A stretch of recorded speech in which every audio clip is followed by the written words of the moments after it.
그렇다면 세 번째 2028학년도 입시 개편안의 핵심 키워드 세 번째 수능 9등급 체계는 유지를 하겠다는 얘기예요. 이건 또 무엇을 의미할까요? 이것은 또 무엇을 의미하냐면 기본적으로 공정성을 제시하겠다라는 거예요. 공정성, 공평성.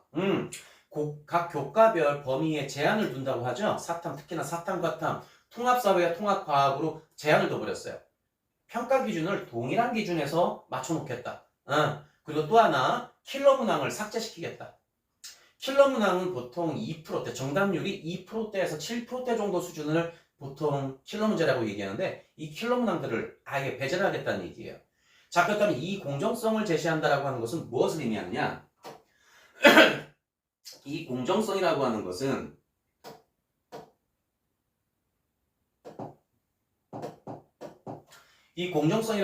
무슨 현상이 벌어질 거냐면 자 보세요. 교과 범위를 축소시켰잖아요.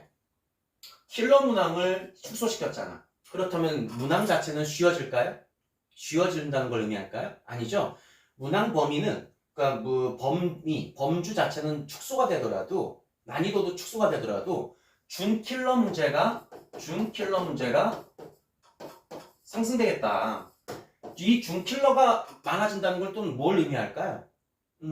이거는 자세히 들여다봐야 돼요. 준킬러 문제가 많아진다, 상대적으로 좀 확장이 된다는 것은 결국에는 재수생 비율이 늘어난다? 안 늘어난다? 늘어난다. 재수생 비율이 늘어날 것이다를 의미하는 거예요. 또 하나는 뭘 의미할까요? 3등급, 4등급이 2등급으로 진입할 수 있는 희망은 생기겠네. 2등급도 1등급으로 진입하고자 하는 취지에서의 심리적 요인이 반영이 될까 안 될까요? 반영이 되죠. 예. 희망은 생기는 거예요. 희망. 수능 등급 올라갈 수 있다라고 하는 희망은 분명컨대 주는 거예요. 그래서 공정성이라고 하는 키워드로 공정성이다, 공정성을 제시한다, 이것이 맞는 거예요. 자, 그런데 문제는 정원 비율을 유지 또는 확장하겠대. 수능에서의 정원 비율이 보통 지금 현재는 몇 프로냐면 40%대거든요. 그런데 이것이 약 한 50%대까지 늘릴 가능성이 높아요.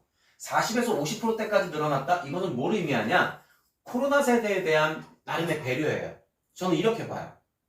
지금 3년 전, 4년 전만 하더라도, 3, 4년 전만 하더라도 수능과 수시와 정시 비율이 어떻게 됐냐면 수시와 정시 비율이 수시, 정시 비율이 75대 25 정도 비율이었었어요. 전국 196개 대학을 기준 잡았을 때.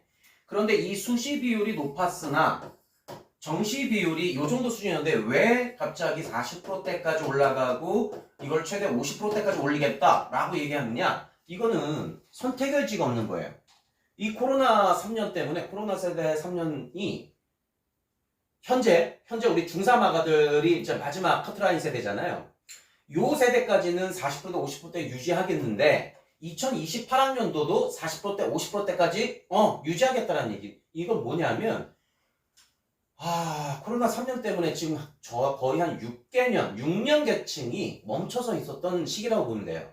그래서 25%대였던 것을 40%대까지 높여주는 하나의 일시적 현상 같아요. 그렇다면 이 얘기는 뭐냐면 현 2028학년도를 대비하는 아이들이 중2, 중1, 초6이잖아요. 요 3개년 학생층까지는 요 비율은 유지시켜주겠다. 왜?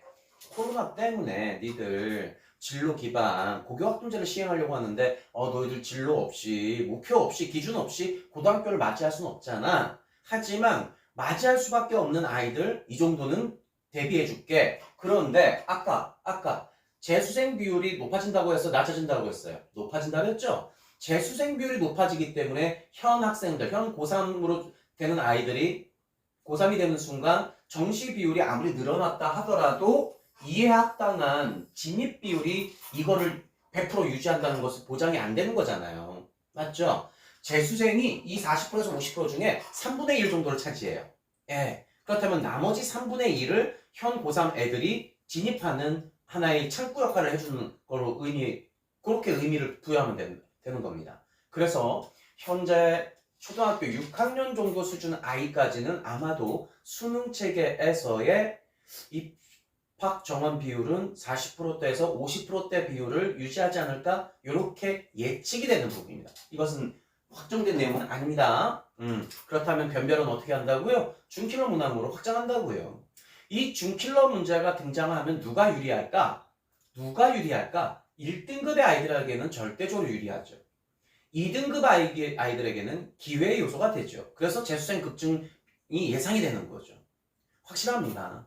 예. 거기다가 의대까지 영역이 인원 확장되겠다라고 하는 아직까지 최종적 발표는 안 났습니다만은 의대 영역까지 발표가 되면은 아마도 더 재수생 비율은 더 급증하지 않을까? 그렇게 예측이 좀 되네요.